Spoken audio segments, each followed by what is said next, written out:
Okay, so so that being said, we're moving on, and this week Facebook has announced finally that they're going to be sharing some of their ad revenue with content creators. This is big news. Which is big. Yeah. You know, I think Facebook has been moving toward this. Yeah. You know, they announced a focus on video. They started announcing their video numbers. We've said several times on this podcast that if Facebook video is going to be relevant, they're going to have to do some sort of monetization for the content creator. Yeah. If they want to take on YouTube. And so this seems to me like a move that is meant to take on YouTube. Yeah. Yeah. You know, I have a bunch of thoughts around this. Sure. I'll try to articulate them as we go. You know how it is. Like, Andrew says a thing, and I haven't thought about it at all. I'm sitting on the podcast. I'm like, oh, wow, I should articulate some thoughts. But do you know what YouTube sucks at, and what they openly admit they suck at? Feeds. Feeds of things. Yeah, like, they are really bad at getting things you subscribe to on your feed. Yeah. Do you know what Facebook is really good at? Feeds. Yeah. And so it's really interesting to me is It's a good how they can be much better at promoting and growing a video, like a video or a content creator on the Facebook platform, because they're so much better at delivering things people want to see to the right people. Right. Yeah. You know, and so what's really interesting about that is Facebook knows more about you and your interest and what you do and where you are and how you live and when you post, all this stuff. They know so much more about you than YouTube does. Right. Yeah. And so what's going to make Facebook really killer is if they can then use that to leverage recommendations, suggestions, creators, if they can get that information in your feed. Yeah. Like, oh, hey, I saw you liked a video about fireworks. Okay, hey, check out this creator who makes fireworks. You know, like, or something like that. You know, just a way to get those recommendations to the right people. And I think you could, I think the early adopters, last thought on this, I think because of this kind of strength, if they leverage something like this, the early adopters of Facebook's video platform, if it's just individual content creators and not enormous brands, stand to just explode. I really believe that. I believe there's a huge opportunity for just explosive growth if you get in early enough and you get in with the right stuff. Yeah. So, I mean, really, like, if you're paying attention to this and you're interested in Facebook video at all, keep your eyes on it, because it's going to be a land grab. Right. Yeah. It's going to be a land grab. So, And like, get in there early. Yeah, and I think not even just what you're interested as far as like watching other videos, but because Facebook knows everything about you more than you probably know about yourself. You know, like, Sometimes. I mean, they can recommend videos if you go to a bunch of fireworks stands and check in at them, you know, or whatever. Like, you really like hot dog places because you checked in at like 75 of them. Yeah. You know, it's like we're gonna start recommending you like Minecraft hot dog. You know, like it's like, or you know, You posted a status update about how awesome the new Call of Duty is. yeah. Here's some Call of Duty videos. Totally. And then they just sprinkle them in your feed. Yeah. You know? And like it's amazing. It's an amazing growth strategy. Yeah, Right. and it knows who you're connected to and what they like. Yeah. And all, you know, as a group, as an entity, again, they probably know your core friend base better than you do, and at least their activities and what they actually portray themselves as being, right? And you know, if they do it, they're going to be able to recommend some pretty sick stuff. A bunch of your friends post status updates about Minecraft or articles about Minecraft, or even video games in general. You know, a bunch of your friends do that. You really don't, but we're going to throw in a couple video game content creaters and Let's Players and see what happens. Right. You know, like, there's just so much opportunity. Yeah. Is that going to be what happens day one? Like, I have no idea what Facebook's video platform is going to look like. Zero. But this is where it gets interesting. That crossover between data and content. And So there's some interesting things kind of playing on that around how they're doing this. What they've said initially, the way they're going to do this is that when you watch a video, right, it basically pulls up a bunch of other videos. Yeah. And because Facebook has that autoplay feature that happens every time you scroll over a video, the idea is that in that list of extra videos related to said video that you are watching, as you scroll over them, they autoplay, and if one of them is an ad, then that's where you're monetized, right? There's nothing that plays in front of the video you want to watch.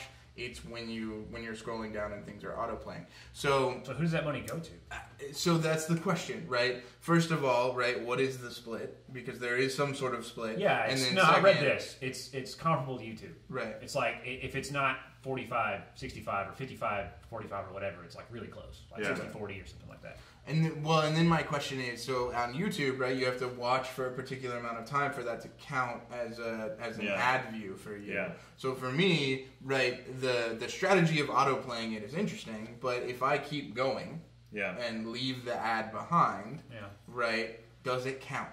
Right? And so I think this is going to matter because the video, the ad isn't before the video you're about to watch, and because you can keep going, just basically like clicking, skip this ad, right? Like what, not how it's going to happen, but like what behaviors we're actually going to see, right? Are advertisers going to be creating ads specifically for this Facebook ad platform so that people do stop on them? They definitely should. And I think they already are. Yeah, they should. You see ads like that already. Yeah. Or sponsored videos at least. And you should they should all follow the BuzzFeed and College Humor model and make stuff that's short and eminently shareable and promotes their product like it's a no-brainer. Like if you there's a path to success. Sure. If you just do that, you're going to be very successful. Yeah. So I mean, I think we'll see different content than we see on like YouTube in terms of pre-rolls. Right. Yeah. So that'll be interesting.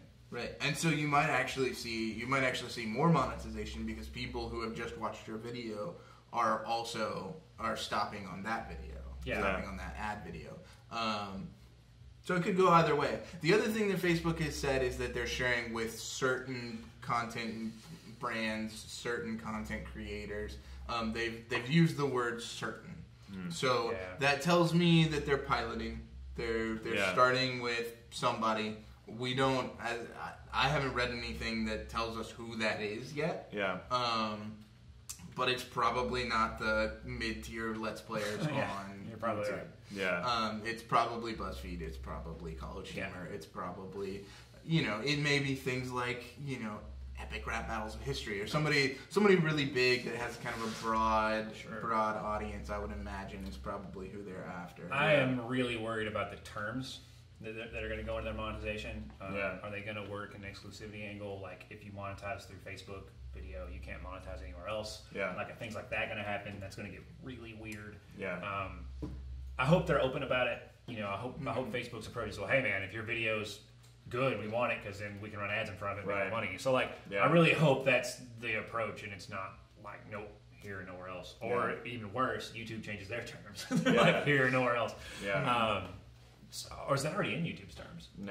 Yeah. So like, I hope it stays open and kind of like Facebook becomes another opportunity for a creator, not like a pair of handcuffs. Right. That's what I hope. Totally agree. I think the interesting thing to me too is Facebook's very quickly going away from Facebook as a thing, and they're moving towards individualized apps for different stuff. And so like, they kind of the like messaging. Messenger is. I've seen it several times online. People are speculating like Messenger is the new Facebook. Like just that idea of like they're putting out. They announced this huge API. Like you can build all kinds of stuff into the Messenger app because they broke that out of Facebook. And they bought Instagram. Right. They own Facebook is Instagram. Instagram is Facebook. And they've done nothing to integrate that back into the core. And so there's some, and I'm sure it was referencing this announcement, but they're talking about how Facebook is, moving into video, and are they going to have their own video platform? Right. It wasn't the talk of like, Facebook.com/videos or whatever. It was like Facebook video is a thing, and so I'll be interested to see if this piloting they're doing is getting them ready to like launch their video app or video tied to Messenger somehow. Or I just think we're going to see that pretty quickly, and when that happens, that's going to directly compete against YouTube, even if whatever this integration to the Facebook feed and walls and stuff like that isn't yet 100% competing. I could see them doing, at least trying to. It's an interesting feature. Yeah, it really is. And I think to comment on that, I think that Facebook, to a certain extent, this is a really savvy move by Facebook because I think that to a certain extent, from everything that I've seen and everything that people who know more than I do have told me, that younger generations are starting to move away from Facebook as the place where they're interacting with each other. Apparently, Tumblr is the place now. Snapchat. Some of these, some of these other social networks, and so I think that Facebook understands that the core, right, is great for a certain segment, but if they want to continue, they're gonna have to move into other areas. I'm interested to see if so this video thing works initially. Does Facebook chase YouTube down the verticals route? Like, are they too far behind to chase YouTube down the verticals, the vertical apps that YouTube is doing? I don't even think so. Like, just to comment on that, what was it? When did we do our Facebook episode? Like, it's been a while. 3 months? Yeah. 4 months, something like that? Yeah. It took them 3 or 4 months for us to go, this is cool, like back then, but until they have ad sharing, like, this is not worth your time. 3 months later, there's ad sharing. Like, they're moving quick, and they can because they're big, and they still act like a startup to some degree, ways, you know, in some ways. Like, they're willing to experiment, all this kind of stuff. So, I don't think they're too far behind. Will they do it? I don't know. It seems like a lot to, like, start a video platform and then verticalize immediately, but maybe you just have to come out verticalized. Man, there's strengths in generality. Like, it goes back, like, why verticalize when you know what everyone likes? I just think it's really easy to appeal to the right person. Right, that's the thing that YouTube doesn't really do well is target, like you were saying, targeting. And if you can target on Facebook, you don't really need to verticalize. Right, and you think about Twitch. Why did they go to gaming? It's like any startup is like accidentally like, oh, everybody's doing gaming, and I guess we should just focus on that until we learn what other people like, and then like, oh, we'll start music, it's like, everybody wants to be generalized. Eventually they want to own everything, right? But until you know what people like, you can't own everything. Right. But Facebook just happens to know everything everybody likes. So but and I mean, the other thing is, based on because of that, Facebook could probably run down a couple of verticals that are not gaming and music. They could probably run down a couple of the other verticals. Lifestyle stuff. All sorts of they could do all sorts of lifestyle stuff and do it really well and get there first. Yeah. We'll see. I don't know. I mean, I'm excited that they made this movement, like you said, like a 3 or 4 month span. 4 months from now, we may have the exact picture of what this is, exactly how they're doing it. And so it's really interesting. And I think, bold claim time. Do it. Bold claim time. By the end of the year, Facebook will be a seriously competitive platform if you're a content creator. And Spotify will not. Spotify, no. Well, who cares? No. So I think by the end of the year, you're going to see people, mid-tier creators, I'll even define it more than that, content creators, grappling with the YouTube Facebook decision. Yeah. End of the year, I think you'll see it. Or, I mean, best case scenario, they're doing both. Well, by decision, I mean like the same thing when Twitch started becoming a thing, right? They grappled with this. Well, I already create YouTube content. Should I stream on Twitch? I don't know.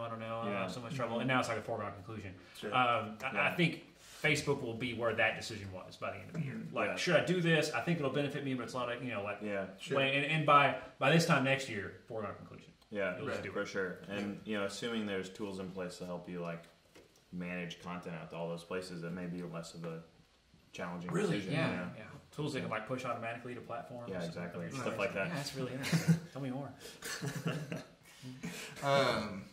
So Facebook, you should give us the ability to do that.